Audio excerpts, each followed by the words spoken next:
25 ವರ್ಷಗಳಿಂದ ಈ ಹೋರಾಟ ಹಾಕೋತ ಬಂದೈತಿ.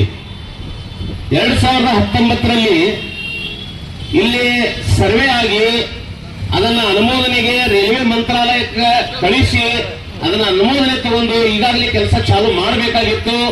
ಆದ್ರೆ ಈ ಇಚ್ಛಾಶಕ್ತಿ ಕಡಿಮೆ ಇರುವುದರಿಂದ ಅವಾಗಿನ ಅಧಿಕಾರಿಗಳು 2019ರಲ್ಲಿ ಕೋವಿಡ್ ಇರುವುದರಿಂದ ಅದನ್ನ ತೇಪೆ ಹಚ್ಚುವಂತ ಒಂದು ಕೆಲಸ ಮಾಡಿ ಅದನ್ನ ಕೆಲಸವನ್ನ ಮಾಡದೆ ಹಾಗೆ ಬಿಟ್ಟುಬಿಟ್ಟಿದ್ರು. ಅದು ಗೊತ್ತಾಗಿ ಮತ್ತೆ ಇಲ್ಲಿ ಒಂದು ಚಳವಳಿ ಮತ್ತೆ ಚಾಲು ಆಯ್ತು. ತೆಗ್ಗಿಯವರು ಇದ್ದಾಗ ಚಾಲು ಆಯ್ತು. ನಮ್ಮ ಡುಮಾಕ್ ವಕೀಲರು ಇದ್ದಾಗ ಅವರು ಭಾಗವಹಿಸಿ ಈ ಹೋರಾಟವನ್ನು ಚಾಲು ಮಾಡಿದ್ರು. ನಡಬರ್ಕವ್ರು ಏನು ಮತ್ತೆ ಅದು ಸ್ಥಗಿತ ಆಗಿತ್ತು.